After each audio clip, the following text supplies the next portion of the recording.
Україна вперше з часів Другої світової війни зіткнулася з такими масштабними викликами в галузі збереження культурної спадщини. І мова, безумовно, йде як про нерухомі об'єкти, наприклад, історичні будівлі, археологічні пам'ятки, так і, звичайно, про рухомі предмети. Переважно це музейні колекції, це архівні фонди, бібліотечні фонди, а також приватні збірки і приватні архіви. На жаль, власне, можливості української держави і державних музеїв, муніципальних музеїв та інших інституцій, які опікуються культурною спадщиною, в час війни дуже обмежені. І тому надзвичайно велике значення має допомога міжнародних партнерів. Власне, завдяки цій регулярній допомозі, яка почала надходити буквально з перших годин повномасштабного вторгнення, вдалося убезпечити велику кількість як музейних колекцій, так і архівних фондів і бібліотечних стародруків та цінних видань. І тепер ми можемо бути певні, що принаймні від невеликих пошкоджень чи відносно невеликих пошкоджень, які можуть бути заподіяні уламками збитих дронів або в якийсь інший спосіб, принаймні частина цих національних скарбів буде захищена.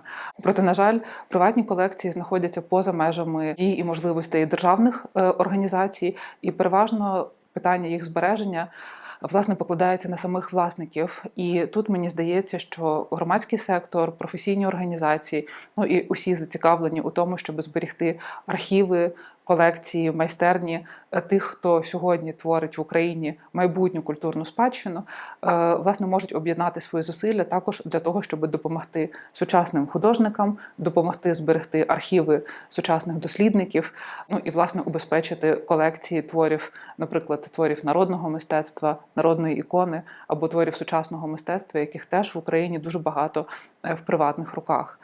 На жаль, мусимо констатувати, що жодні заходи безпеки, навіть якщо це найкраще сховище або найкраще облаштовані тимчасові точки перебування колекції під час евакуації чи убезпечення на місці, не можуть гарантувати на сьогоднішній день їхнього повного збереження. Сучасна війна і засоби, якими вона ведеться, зокрема ракетні обстріли, несуть величезну небезпеку як для будівель, так і для всього того, що у них може перебувати.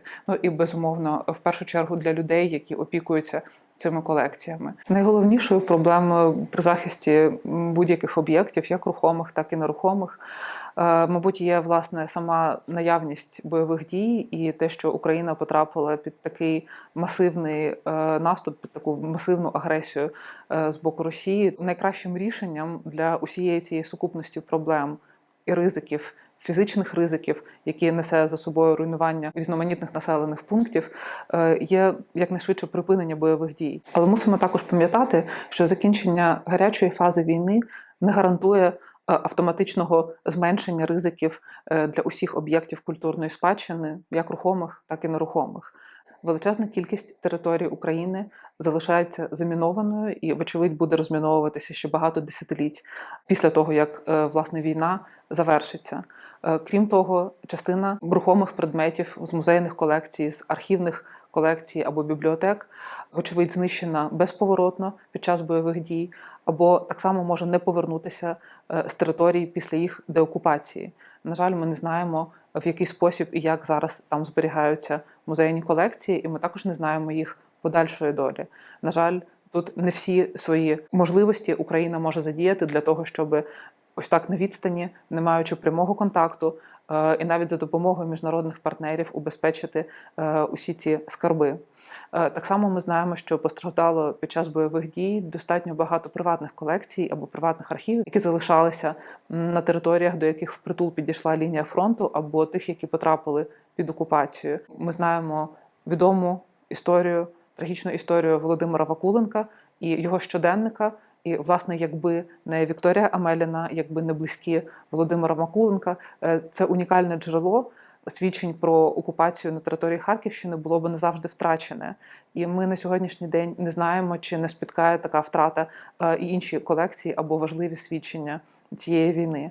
Але мені здається, що українські професіонали, насамперед співробітники музеїв, співробітники архівів, співробітники бібліотек, усі вони намагаються зараз максимально убезпечити всі колекції. Я завжди згадую про два об'єкти. Один з них – це безпосередньо пам'ятка культурної спадщини, це архітектурна історична споруда, будівля першого музею старожитностей в Чернігові, яка нині є бібліотекою для юнацтва. І, власне, будівля цієї бібліотеки, яка була зведена від початку як музей родиною Тарновських, саме ця будівля зазнала дуже важких пошкоджень.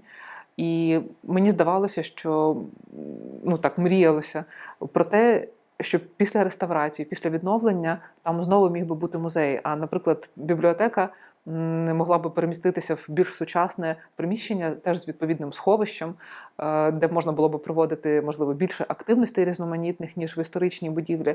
Але цей об'єкт, так чи інакше, власне, як один з перших і найбільш ранніх музеїв України, це має таке особливе місце в моєму переліку об'єктів культурної спадщини, які постраждали, на жаль, під час цієї війни. А другий об'єкт не був історичним до певного моменту, але зараз він, безумовно, таким став. І став через трагічні обставини. Це школа у селі Ягідне на Чернігівщині, де, власне, протягом окупації понад місяць утримували кілька сотень людей у крихітному шкільному підвалі в жахливих умовах, коли люди не могли те, що поспати, вони навіть не мали місця, де можна було би сісти у цьому підвалі, коли їх не випускали на вулицю. І ми знаємо, як страшно мешканці Ягідного переживали і як стійко вони пережили ці жахливі кілька десятків днів свого життя. І які втрати були при цьому. Ми знаємо, що не всі, на жаль, вийшли живими з цього підвалу.